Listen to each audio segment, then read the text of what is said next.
Hi everyone. Today we're going to be talking about question 3 in the AP Chemistry 2017 exam.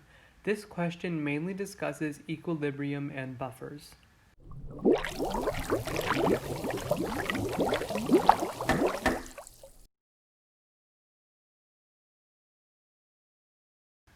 Okay, for this question we're asked to write our Kp expression.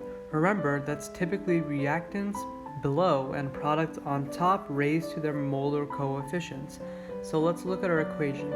We have NO on top as our only product, so we're going to raise that to the second power because of its coefficient of 2.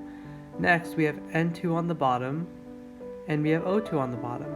But remember, we're talking partial pressures, so really we have to write the P. So we have P NO2 squared over P N2 times P O2.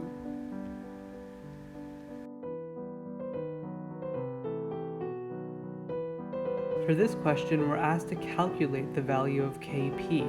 We're given the initial partial pressures of N2 and O2 and the equilibrium partial pressure of NO. So I've set up a Rice table. Let's plug in our values. We see that N2's partial pressure is 6.01 atm. And we see that O2's is 1.61 atm. We know that NO's is going to be 0 because the reaction hasn't started yet. Now, let's look at our change.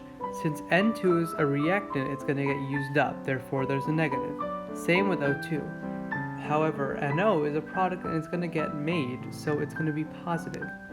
Now, how much? We don't know, so we're just going to substitute in a variable.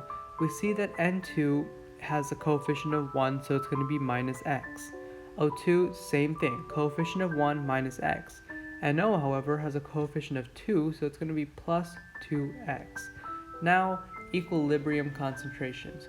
We know that we're going to have 6.01 minus x for N2, 1.61 minus x for O2, and they actually do give us the equilibrium concentration for NO, and that is 0.122 atm. So now we know that the change in NO is plus 0.122 atm, which means 2x is equal to 0.122, which means that x is equal to 0.0610 atm. Now, if we substitute that in over here, we get that the equilibrium concentration for nitrogen is going to be 5.95 atm, and for oxygen, it's going to be 1.55 atm. Finally, let's plug into our expression. To get full credit, you always write your expression first, so let's do that. We know that the P of NO2 squared over the P of N2 times the P of O2 is going to equal Kp. Now when we plug that in, we start with our 0.122 squared over our partial pressure of nitrogen, which is 5.95, times our partial pressure of oxygen, which is 1.55. When we plug that all in, we finally get 0.00161. And that's our final answer. For this question, we have to think about the reaction that happens when we mix sodium hydroxide with the weak acid.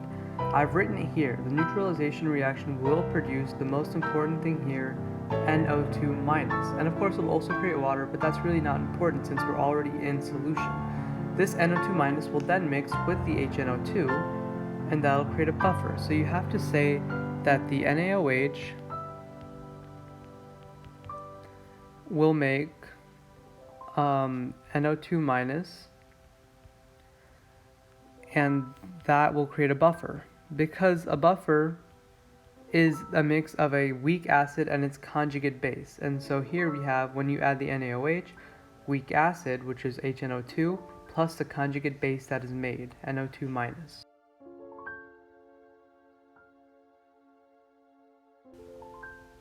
In this question, we're asked to make a buffer solution with a pH of 3.40. 3.40 might seem like a random number, but in the question above, they gave us that the pKa of the acid was 3.40. We know that when pH is equal to pKa, the conjugate base, in this case NO2 minus, is equal to the acid. So all we need to do is put in an equal amount of NaOH, or so that it makes half of the acid convert. So let's calculate our moles of HNO2.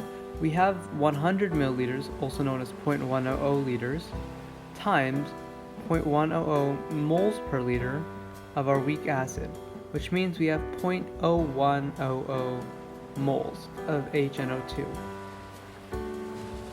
We need to take half of that and convert that to the conjugate base so that we have a solution where the parts are equal. So if we take half of that, that's going to be 0.0050 moles, and that's how much hydroxide we need because it neutralizes in a 1-to-1 ratio. Now if we take our 0.1 molar hydroxide solution, that's again moles per liter, and we divide it by our 0.0050 molar, or our 0.005 moles that we need, we're going to get that we need 0.050 liters, which is also known as 50.0 milliliters, and that's going to be our final answer.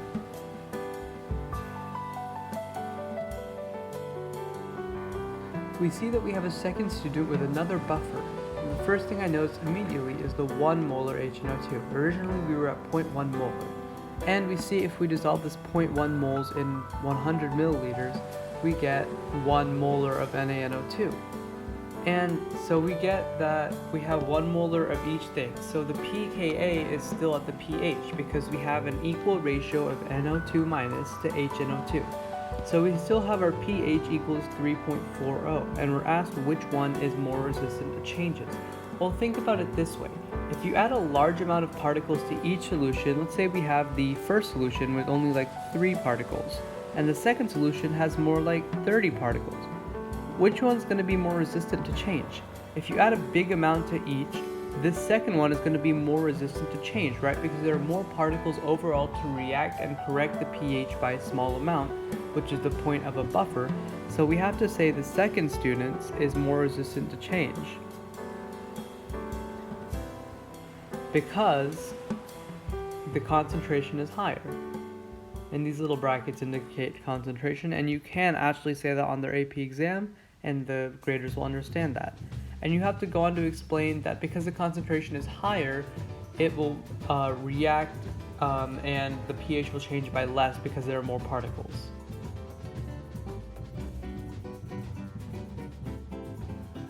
This question is asking us, is the pH of the buffer greater than, less than, or equal to the pKa, which is 3.40.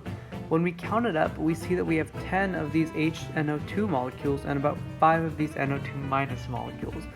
So our HNO2 is greater than our NO2. Therefore, we have more acidic than basic.